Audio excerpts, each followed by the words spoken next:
The choking woman crumpled to her knees in the middle of Joe's diner as panic swept through the crowded restaurant.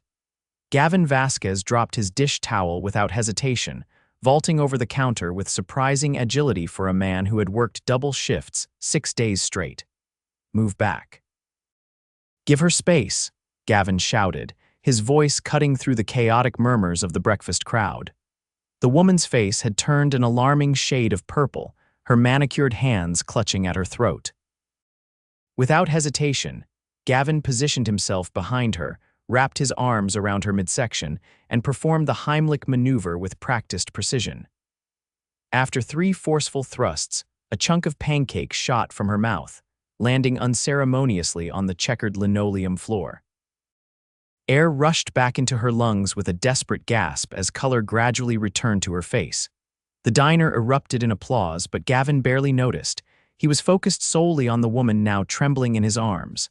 "Are you okay?" he asked, helping her to a nearby chair. "Take slow breaths." She nodded, still struggling to compose herself. "Thank you," she managed between gulps of air. "I thought I was." She couldn't finish the sentence. "It's okay. You're okay now," Gavin reassured her, his hand resting gently on her shoulder. It wasn't until that moment, with the emergency past, that he truly saw her. She was stunning elegant even in distress, with chestnut hair pulled back in a sleek ponytail and intelligent brown eyes that were now rimmed with tears. Her silk blouse and tailored pants spoke of wealth that was entirely foreign to the humble diner. "I'm Gavin," he said, suddenly aware of his worn jeans and the stains on his server's apron. "Bianca," she replied, her voice steadier now. "Bianca Harrington." Joe, the diner's owner, appeared with a glass of water. "On the house," he said with a wink. "That's some quick thinking, Gav. Your paramedic training still coming in handy." Bianca's eyebrows rose as she accepted the water. "You're a paramedic." "Former," Gavin clarified, suddenly embarrassed by his current circumstances. "I'm just a waiter now." "And a single dad," Joe added unhelpfully before shuffling back to the kitchen. Gavin winced, not because he was ashamed of being a single father. His 7-year-old daughter Lily was his entire world, but because he didn't need this beautiful woman to know just how complicated his life was. "I should get back to work," Gavin said, suddenly aware that several tables were still waiting for their orders. "Take your time, your breakfast is on the house." Bianca caught his wrist as he turned to leave. "Wait," she said, reaching into her purse and retrieving a business card.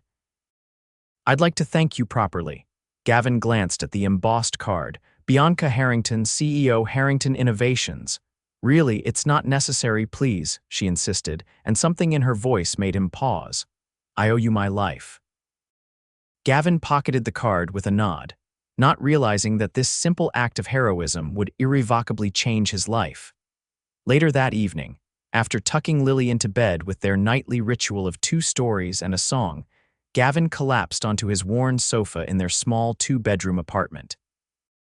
Bills were spread across the coffee table: rent, electricity, and the biggest one, Lily's medical expenses. His daughter's asthma required medications and treatments that his limited insurance barely covered. He pulled Bianca's business card from his pocket, running his thumb over the raised lettering. Harrington Innovations was a tech company that had revolutionized medical devices, if he remembered correctly. What would a woman like that want with a guy like him? Against his better judgment, he sent a text to the number on the card, a simple message thanking her for the offer but reiterating that no thanks were necessary. To his surprise, his phone rang almost immediately. "Gavin, it's Bianca Harrington." Her voice was just as he remembered, warm with an undercurrent of authority. "I hope I'm not disturbing you," she continued when he didn't immediately respond. "No, not at all. My daughter's asleep and I was just—" He looked around at the bills, catching up on some paperwork. "I'd like to invite you to dinner tomorrow," she said, straight to the point, "to express my gratitude properly." "That's really not—" "Please," she interrupted. "I insist. Bring your daughter if you'd like." Gavin hesitated, thinking of Lily with her wild curls and boundless energy. "She has a sleepover at her friend's tomorrow, actually." "Perfect timing then," Bianca replied, and Gavin could almost hear her smile through the phone. I'll send a car for you at 7. Before he could protest, she had ended the call, leaving Gavin staring at his phone in disbelief. A car. What kind of world did she live in? The next evening, Gavin found himself standing in front of his bathroom mirror. Adjusting the collar of the only dress shirt he owned, a navy button-up he'd worn to his brother's wedding 3 years ago.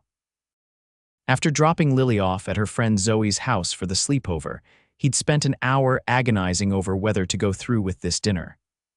In the end, curiosity won out. True to her word, a sleek black car arrived precisely at 7. The driver, a professional man in his 50s, opened the door for Gavin with a respectful nod.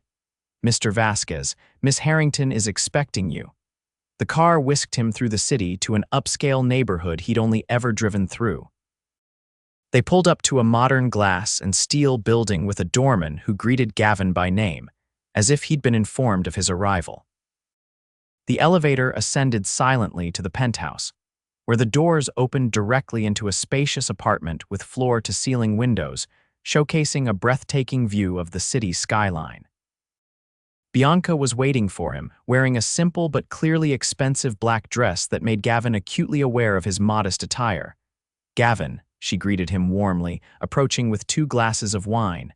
"I'm so glad you came. This is." He accepted the glass, searching for the right word. "Impressive," she smiled, leading him to a dining area where a small table was set for 2. "It can be overwhelming, I know, but it's just dinner between 2 people." Except it wasn't. As the evening progressed, Gavin learned that Bianca Harrington wasn't just wealthy, she was influential. She had built Harrington Innovations from the ground up, transforming it from a small medical tech startup to a billion-dollar company in under a decade. Why medical technology? Gavin asked as they finished their main course, a delicious salmon dish prepared by Bianca's personal chef, who had discreetly disappeared after serving them. Bianca's expression softened. "My brother had cystic fibrosis. The available treatments weren't enough, and we lost him when I was in college." She took a sip of wine before continuing. "I decided then that I would dedicate my life to improving medical technology, making it more accessible and effective." "I'm sorry about your brother," Gavin said sincerely. "That's admirable, what you're doing. What about you?" She asked, skillfully turning the conversation. "Joe mentioned you were a paramedic." Gavin nodded, a twinge of regret coloring his voice. "For 8 years. I loved it, the intensity, helping people in their most desperate moments. So why did you leave?" The question hung in the air, and Gavin found himself telling her things he rarely shared about his ex-wife, who had walked out when Lily was 2, claiming she never wanted to be a mother. About how he'd tried to balance shift work with single parenthood until Lily's asthma worsened, requiring more of his time and attention than his demanding schedule allowed. "So I took the job at Joe's. The hours are more predictable and he's flexible when Lily needs me," Gavin concluded, realizing he'd been talking for some time. Bianca was watching him with a look he couldn't quite decipher. "You gave up your career for your daughter." It wasn't a question, but Gavin answered anyway. "I'd give up anything for her." Something flashed in Bianca's eyes, respect, perhaps, or understanding. The conversation flowed easily after that, spanning topics from favorite books to travel dreams. Gavin was surprised to find how much they had in common despite their vastly different lives. Bianca was intelligent and passionate, but also genuinely interested in his perspectives. By the time dessert arrived, a decadent chocolate creation that Gavin suspected cost more than his daily wage, he had almost forgotten the wealth disparity between them. Almost, but not quite. "Why did you really invite me here tonight?" Gavin asked as they moved to the living area with cups of coffee. "And don't say it was just to thank me." Bianca smiled, setting her coffee down on the glass table. "Honesty, I like that." She met his gaze directly. "When you saved me yesterday, you didn't know who I was. You didn't hesitate or expect anything in return. Do you know how rare that is in my world, Gavin? People always want something from me." "I still don't want anything," he clarified. "I know," she said softly. "That's precisely why I wanted to see you again." The intensity of her gaze made his heart race. Against all logic and reason, Gavin found himself drawn to her, this powerful, beautiful woman who seemed genuinely interested in his simple life. As the evening came to an end, Bianca walked him to the elevator.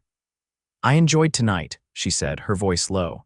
"So did I," Gavin admitted, surprised by how true it was. She leaned forward, her perfume enveloping him in a subtle, intoxicating scent, and placed a gentle kiss on his cheek. "I'd like to see you again, Gavin Vasquez." The car ride home was a blur as Gavin's mind raced with conflicting thoughts. What could possibly come of this? They lived in different worlds. And yet, the memory of her smile, the way she listened when he spoke about Lily, made him wonder if perhaps those worlds could intersect, if only briefly. The following weeks brought a series of unexpected developments. Bianca sent flowers to the diner, much to Joe's amusement and the other waitstaff's endless teasing. She called regularly, and they met for coffee when Gavin's schedule allowed. Each encounter deepened his fascination with her. Beneath the polished exterior was a woman with genuine warmth and surprising vulnerability. "Daddy, is Bianca your girlfriend?" Lily asked one evening as Gavin helped her with her science homework. Her innocent question caught him off guard. "No, sweetheart, she's just a friend," he answered carefully. Lily gave him a skeptical look that was far too perceptive for a 7-year-old. "But you smile a lot when you talk to her on the phone." Gavin couldn't deny that. Talking to Bianca had become the highlight of his days, but he was careful to keep his expectations in check. Women like Bianca didn't end up with men like him. That was the stuff of fairy tales, not real life. Reality hit hard when Lily had a severe asthma attack late one night. Gavin rushed her to the emergency room, his heart pounding with familiar fear as he watched his daughter struggle to breathe. The doctors stabilized her condition, but recommended a new treatment protocol that would cost thousands money Gavin simply didn't have.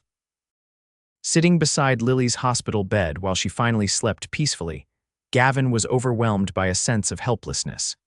He had always prided himself on providing for his daughter, on never needing anyone else, but in this moment, he felt utterly defeated. Without thinking, he called Bianca. She answered immediately despite the late hour. "Gavin, is everything okay?" The concern in her voice broke something in him, and words poured out about Lily, the hospital, the recommended treatment he couldn't afford, and the crushing weight of feeling like he was failing his daughter. "Which hospital?" Bianca asked when he finally fell silent. "Metro General, but Bianca, I didn't call for. I know you didn't. I'll be there in 20 minutes. True to her word, Bianca arrived at the hospital, looking surprisingly put together for someone roused in the middle of the night. She took one look at Gavin's exhausted face and pulled him into a tight embrace. "She's going to be okay," Bianca whispered against his neck, and for the first time that night, Gavin believed it. What happened next still seemed surreal to Gavin.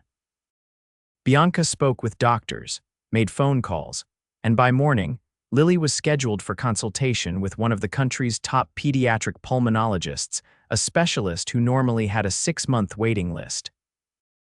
"I didn't ask you to do this," Gavin said quietly as they stood in the hallway outside Lily's room. "I know," Bianca replied, her expression serious. "Would you rather I hadn't?" The question gave him pause. His pride wanted to say yes, to insist he could handle this on his own, but Lily's well-being trumped everything else. "No," he admitted. "Thank you." Bianca's face softened. "Gavin, do you know what my company does?" He nodded, somewhat confused by the change in topic. "Medical technology, innovative treatments.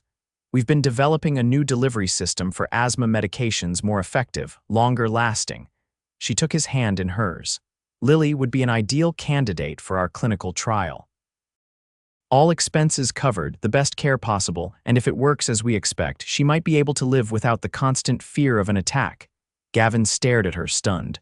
"Why would you do this?" Bianca's eyes met his, unwavering. "Initially because I wanted to help, but now." She took a deep breath. "Now it's because I care about you, Gavin, more than I expected to, more than makes sense given how short a time we've known each other." The admission hung between them, a bridge between their worlds that Gavin hadn't believed possible. Before he could respond, a nurse called him back into Lily's room, leaving the conversation unfinished but opening a door that Gavin hadn't dared hope existed. Over the following months, Lily's health improved dramatically under the new treatment protocol. Bianca became a regular presence in their lives, joining them for movie nights in their small apartment and Sunday picnics in the park. Lily adored her, particularly after discovering that Bianca had once wanted to be an astronaut, a dream she shared. How does she fit? Gavin's brother Miguel asked one evening when they met for their monthly beer. A billionaire tech CEO playing board games in your living room. Doesn't she get bored? Gavin considered the question. The truth was, Bianca seemed more relaxed in his modest apartment than in her luxurious penthouse. She kicked off her designer shoes, laughed without restraint, and delighted in helping Lily with her projects. I think she was lonely, Gavin said finally. All that success, but no one to share it with who didn't want something from her. Miguel raised an eyebrow. And you don't want anything? Just her, Gavin admitted, surprising himself with the truth of it. Not what she can give us or do for us. Just her. The relationship progressed with surprising ease despite the obvious differences in their circumstances. Bianca never made Gavin feel less for his humble job or modest means. If anything, she seemed to admire his contentment, his unwavering devotion to Lily, and his genuine approach to life. Challenges arose, of course. There were raised eyebrows when they dined at upscale restaurants, whispers when they attended events together. Paparazzi began to take interest in the billionaire's mysterious boyfriend, leading to uncomfortable scrutiny of Gavin's past and present. Does it bother you? Bianca asked after a particularly intrusive article appeared online, speculating about Gavin's gold-digging motivations. They were sitting on his balcony watching the sunset while Lily played at a friend's house. Not for me, Gavin answered honestly, but I worry about Lily. She doesn't need her life plastered all over gossip sites. Bianca nodded, understanding in her eyes. We'll protect her. I've already had my legal team send cease and desist letters regarding any photos or information about her. The "we" in her statement didn't escape Gavin's notice. Gradually, they had become a unit, Bianca seamlessly integrating into their little family, bringing not just her resources but her heart. 6 months after that fateful morning at Joe's diner, Gavin realized he was in love with Bianca Harrington. The revelation didn't come with fanfare or drama, simply the quiet certainty that she had become essential to his happiness. The question was whether he had become essential to hers. One rainy Tuesday, Bianca invited Gavin to her office, something that had never happened before. Their relationship had always existed outside the realm of her professional life. Curious and slightly apprehensive, he arrived at the impressive Harrington Innovations headquarters, feeling distinctly out of place among the sleek architecture and professionally dressed employees. Bianca's assistant, a polite woman named Rachel, escorted him to the top floor where Bianca waited in a conference room rather than her office. The table was covered with blueprints and documents. What's all this? Gavin asked, confused by the serious setup. Bianca took a deep breath, looking uncharacteristically nervous. I'm expanding the company's focus. We've been primarily research and development until now, but I want to create a new division: emergency medical response technology. She walked him through the plan's advanced equipment for first responders, training programs, and community outreach initiatives. This is impressive, Gavin said, genuinely amazed by the scope of the project. But why are you showing me? Bianca met his gaze steadily. Because I want you to run it. Gavin blinked in surprise. Me, Bianca, I'm a waiter with outdated paramedic certification. You're an experienced paramedic with real-world knowledge that none of my MBAs possess, she corrected. You understand what first responders actually need, not just what looks good on paper. Gavin shook his head, overwhelmed by the offer. I can't accept a job from you just because we're dating. This isn't about our relationship, Bianca insisted. This is about finding the right person for a role I've been planning for months. I need someone with practical experience, compassion, and integrity. That's you, Gavin. He studied her face, searching for any sign that this was charity disguised as opportunity. He found none, only the shrewd business acumen that had built her empire. I'd need to think about it, he said finally. Talk to Lily, figure out if I could really do this.